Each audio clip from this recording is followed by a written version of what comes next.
12-13 বছরের বাচ্চা বাচ্চা মেয়েদেরকে জোর করে ধরে নিয়ে যাওয়া হতো অথই সাগরের মাঝখানে একটা আইসোলেটেড দ্বীপে। সেখানে আয়োজন করা হতো পেডোফাইল পার্টির। আর সেই পার্টিতে অ্যাটেন্ড করত দুনিয়ার তাবৎ influential political figure, business tycoon কিংবা মাল্টি বিলিয়নিয়াররা।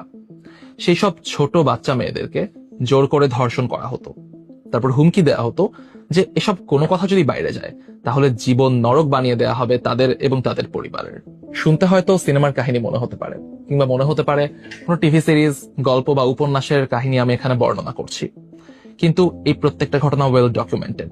সম্প্রতি ইউএস ডিপার্টমেন্ট অফ জাস্টিস থেকে প্রকাশ পাওয়া প্রায় 35 লক্ষ পৃষ্ঠা, 2000 ভিডিও আর 1,80,000 ছবি সংবলিত এই অন্ধকার জগতের নাম হচ্ছে এপস্টিন ফাইলস, যেখানে জড়িত আছেন Donald Trump, Bill Gates, Elon Musk সহ দুনিয়ার তাবৎ ইনফ্লুয়েন্সিয়াল লোকজন।